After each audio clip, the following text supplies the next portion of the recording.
मित्रों नमस्कार। पावन ज्योतिष प्रपात यूट्यूब चैनल पर आप सबका स्वागत है। आज का टाइटल बहुत ही छोटा है, लेकिन वही है कि सतसैया के दोहरे जो नावक के तीर और देखन में छोटे लगे घाव करें गंभीर। मतलब ये ऐसा छोटा टॉपिक है, फिर भी आप लोगों के लिए बहुत उपयोगी है और बहुत आकर्षक भी है, बहुत जिज्ञासा परक है, डिमांडेड है। आज के शीर्षक का नाम है रूबी पहनिए भाग्य चमकाइए। हु शुड वियर रूबी, अंग्रेजी में हु शुड वियर रूबी और ऊपर हिंदी में है रूबी पहनिए भाग्य चमक। मतलब रूबी पहन के आप भाग्य चमका सकते हो, चमका लीजिए, लेकिन कौन रूबी पहनेगा इसका भी नियम जान लीजिए। आज मैंने किसी के कुंडली का बर्थ डिटेल नहीं दिया है, आज मैं कर्क लग्न की कुंडली दे रहा हूँ। कर्क में देखो, कर्क से मिथुन तक 12 राशियाँ हैं और इसमें कुछ ग्रहों को यहाँ रखा हूँ अपने बात को स्पष्ट करने के लिए और आपको एक अच्छे नियम को सिखाने के लिए। यहाँ देखिए, लग्न में भी सूर्य है और 11वें में भी सूर्य है। अर्थात लग्न में सूर्य है तो क्या रूबी पहनने योग्य है, और 11वें में सूर्य है तो क्या रूबी पहनने की स्थिति है, कैसे भाग्य चमकेगा। ये दो उदाहरण से, एक तो निगेटिव एक पॉजिटिव, ताकि आप समझ सको कि अगर सूर्य की स्थिति पॉजिटिव है और जैसा बताया हूँ इस तरह से है, तो आप रूबी पहन के अपना भाग्य चमका सकते हो। आपके अंदर जो एक भ्रम है, ये लग्न है तो यही, अरे कर्क लग्न में तो सूर्य कारक ग्रह होता है, मित्र ग्रह होता है, द्वितीय का मालिक है, धन का मालिक है, लेकिन उसको आप देने का मकसद यही है कि कहीं आपके मन में ये नहीं आ जाए कि हम मकर को लग्न को देते हैं, मृष तुला को देते हैं, मिथुन तुला को देते हैं, वृष कन्या को दे, ताकि एक है नेगेटिव भाव। मैं पॉजिटिव जो सूर्य के मित्र हैं उस लग्न को भी दे रहा हूँ और यहाँ दोनों की स्थिति आपको बताने का प्रयास कर रहा हूँ। अगर इसको आप समझ गए तो निश्चित रूप से इस नियम से कोई भी कुंडली होगी, किसी भी लग्न की होगी, अगर सूर्य की ऐसी उत्तम स्थिति है तो आपका भाग्य चमकेगा। कैसे चमकेगा बता रहा हूँ। आगे बढ़ने से पहले आपसे अनुरोध है कि अगर मेरे चैनल को अब तक सब्सक्राइब नहीं किए हैं तो नीचे का सब्सक्राइब बटन पुश करिए, आल के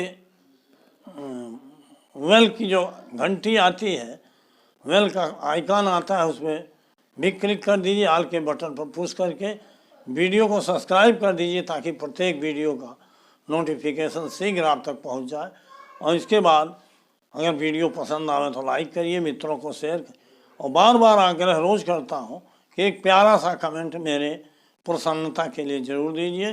वीडियो 10-5 मिनट जो भी है, मुझे टाइम का पता नहीं है, लेकिन जय मिनट का है, पूरा देखिए, स्किप करके मत भगाइए, क्योंकि स्किप करके भगाओगे तो भाग्य चमकेगा नहीं, बल्कि भाग्य सोता ही रहेगा। तो आइए आगे बढ़ते हैं। यहाँ दो उदाहरण हैं।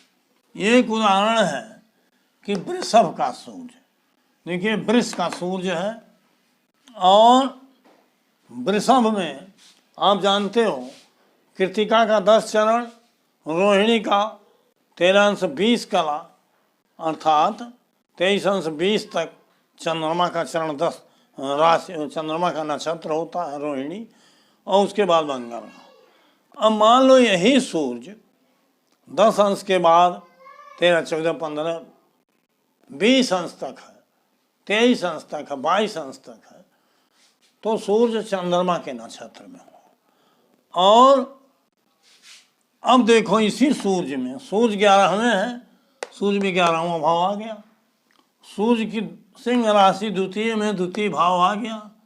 अब ये सूर्य चंद्रमा के नक्षत्र में है, रोहिणी में, और चंद्रमा बैठा हुआ धनु में 6वें भाव में, तो चंद्रमा में देखो 6 आ गया।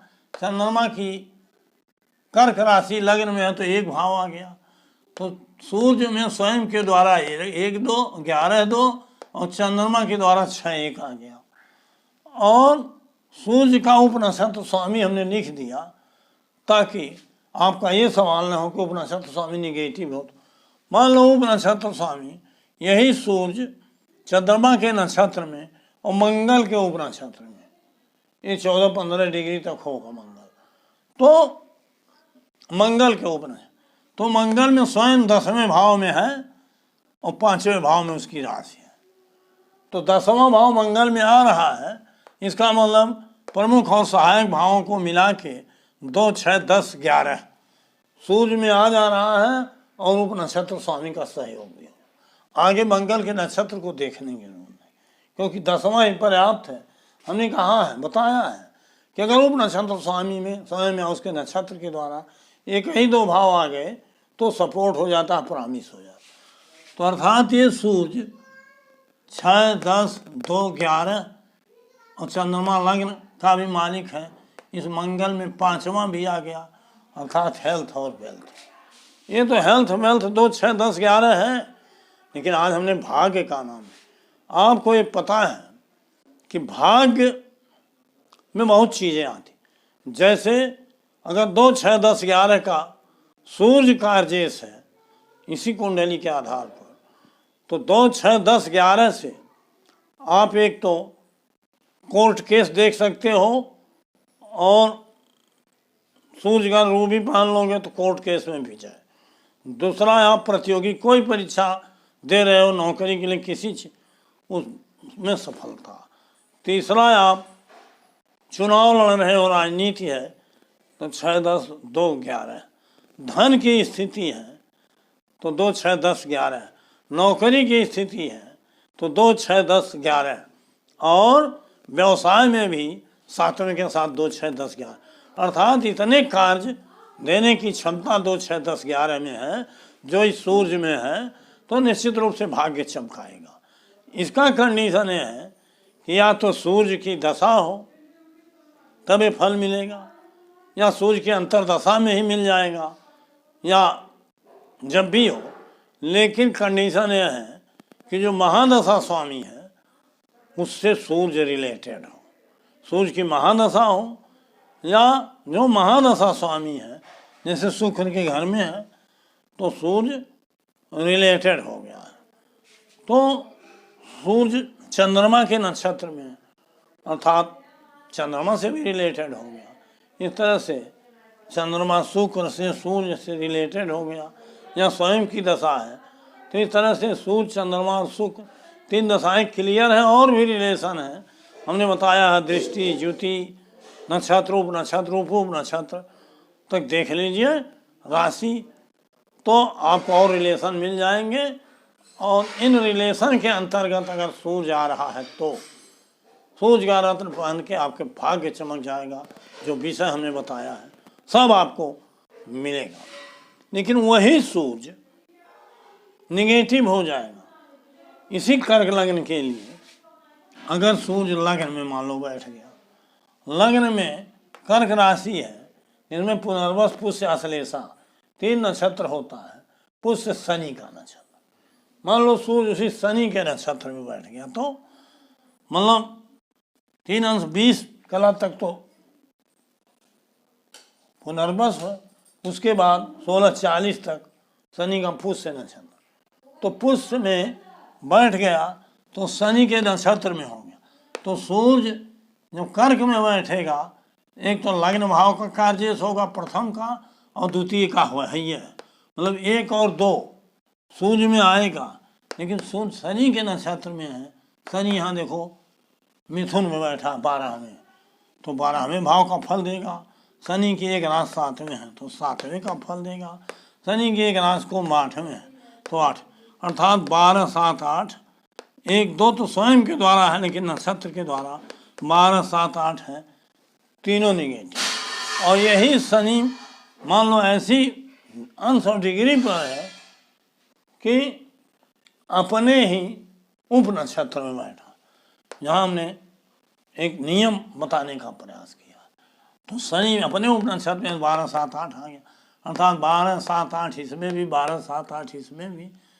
तो शनि यही सूर्य कर्क में भी बैठ के, यद्यपि 2 स्थान है, लेकिन स्वयं के द्वारा जो भाव मिलते हैं, जब निगेटिव भाव नक्षत्र के माध्यम से या उपनक्षत्र के माध्यम से आता है, तो उन्हीं भावों का निगेटिव फल मिलेगा जिसके वो स्वयं बता रहे हैं।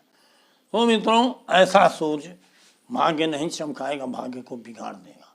तो पहले वाला सूर्य भाग्य को चमकाएगा, और रूबी पहन के आप भाग्य चमका सकते हो, बहुत कुछ प्राप्त कर सकते हो। कंडीशन वही होनी चाहिए कि महादशा से रिलेटेड हो या स्वयं महादशा ना। तो वीडियो लंबा न हो, और आज का टॉपिक बड़ा महत्वपूर्ण था, तो आज का टॉपिक यहीं बंद करता हूँ। बहुत बहुत नमस्कार, हार्दिक शुभकामनाएं, धन्यवाद।